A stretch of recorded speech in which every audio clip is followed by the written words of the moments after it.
Assalamualaikum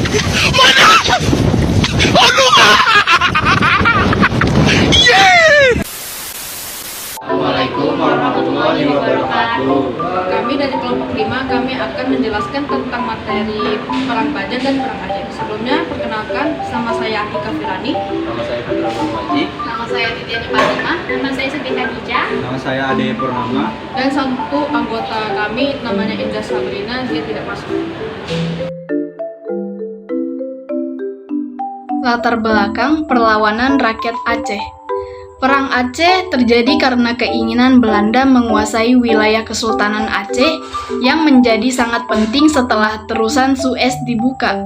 Sebelum Perang Aceh terjadi, Belanda berhasil menguasai wilayah Kesultanan Delhi mulai dari Langkat, Perjanjian Siak tahun 1858, padahal wilayah-wilayah tersebut sebenarnya masuk ke dalam kekuasaan Kesultanan Aceh.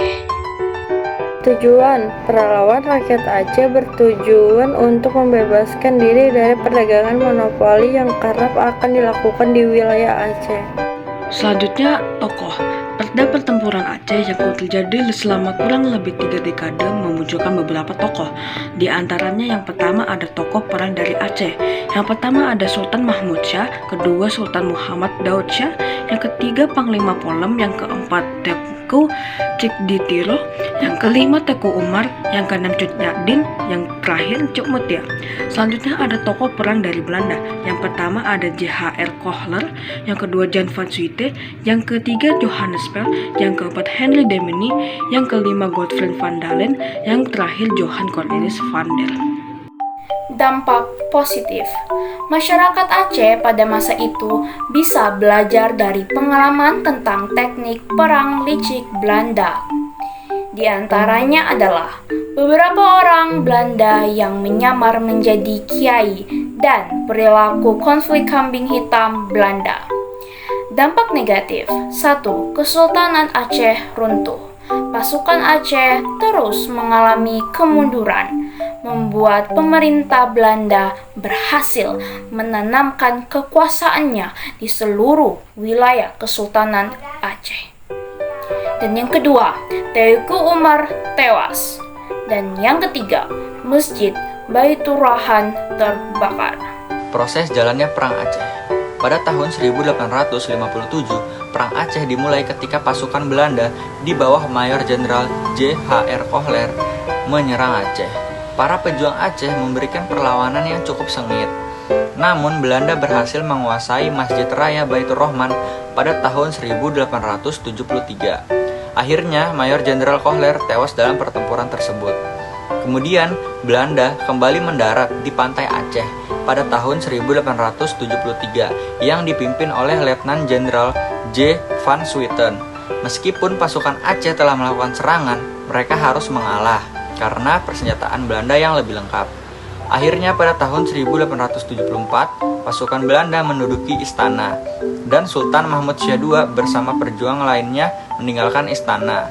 Sultan Mahmud Syah II meninggal karena wabah kolera dan putra mahkota Muhammad Daud Syah diangkat sebagai Sultan Aceh. Sementara Tuanku Hashim Bantamuda diangkat sebagai pemangku sultan hingga tahun 1884. Bekas peninggalan Perang Aceh. Yang pertama ada Masjid Baitur Rahman di Banda Aceh, yang kedua ada Taman Sari Gunungan, yang ketiga ada Benteng Indah Patra, yang keempat ada Meriam Kesultanan Aceh, dan yang kelima ada Makam Sultan Iskandar Muda. Latar belakang. Perang Banjar adalah peperangan yang terjadi di Banjarmasin pada kerajaan Islam dan penjajahan Belanda. Pada masa itu, tengah terjadi pemilihan pewaris tahta kerajaan Banjar. Latar belakang Perang Banjar adalah keikutan Dilan Belanda dalam proses pemilihan pewaris tahta itu menjadi suasana yang keruh. Belanda mendukung Pangeran Tamjidillah II untuk menjadi raja kerajaan Banjar berikutnya. Sedangkan Pangeran Anom didukung untuk menjadi seorang mangkubumi atau perdana menteri. Tamjidillah II adalah seorang anak selir tertua Sultan Adam dan sangat dekat dengan Belanda. Itulah salah satu alasan mengapa Belanda mendukungnya untuk menjadi sultan, karena bisa dimanfaatkan demi melancarkan izin daerah penghasil batu bara. Tujuan Perang Banjar. Pertama, karena adanya penyempitan daerah kekuasaan kerja Banjar. Hal inilah yang merupakan akibat dari ada perjanjian dengan Belanda di tahun 1817 berisikan bahwa Sultan Sulaiman harus menyerahkan sebagian wilayah Banjar kepada Belanda. Kedua, kesengsaraan rakyat Banjar karena dibebani pajak yang tinggi dan kerja wajib. Di sisi lain, daerah kekuasaan pun mulai menyempit dan membawa dampak negatif pada kehidupan sosial dan ekonomi masyarakat. Ketiga, adanya kecampuran tangan atau intervensi Belanda. Dalam hal ini, Belanda mulai ikut campur dalam pengangkatan penjabat-penjabat penting di kerajaan. Tokoh yang terlibat dalam Perang Banjar. Yang pertama ada Pangeran Hidayatullah, kemudian ada Pangeran Antasari, ketiga ada Aling, keempat ada Tumenggung Antarudin sebagai pemimpin benteng Gunung Madang, kemudian ada Tumenggung Surapati, Pambakal Sulir, Tumenggung Singapati, Raden Mas Warganata, Mas Anom, Demang Lehman, Panglima Bukhori, dan Tumenggung Jalil sebagai pemimpin benteng Tundakan Baru Bahinu. Kemudian ada tokoh dari pihak kolonial Belanda.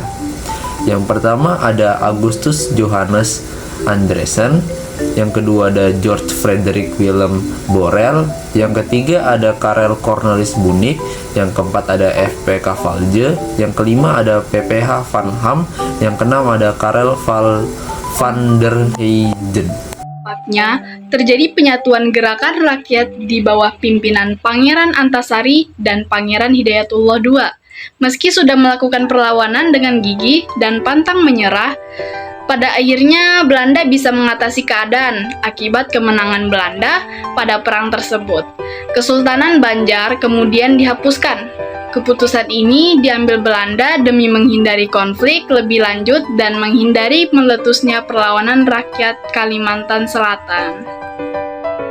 Proses jalannya perang, Pangeran Antasari memimpin perlawanan melawan Belanda, merebut benteng Tabaneon dan melibatkan beberapa pimpinan seperti Haji Buyasin, Kiai Langlang, dan Kiai Demang Leman. Pertempuran sengit ini terjadi di beberapa daerah, termasuk Mata Kuda dan Tanah Laut. Meskipun adanya upaya perundingan, perlawanan terus berlanjut, dan pada Maret 1860, Belanda meminta Pangeran Hidayatullah untuk menyerahkan diri. Bekas peninggalan Perang Banjar ada 5. Yang pertama itu ada Candi Agung, yang kedua itu ada Makam Sultan Suryansyah, yang ketiga ada Masjid Sultan Suryansyah, yang keempat ada Kitab Sabilal Muhtadin, dan yang kelima ada Makam Sultan Inayatullah. Penjelasan dari kami, jika ada salah kata mohon dimaafkan. Assalamualaikum warahmatullahi wabarakatuh.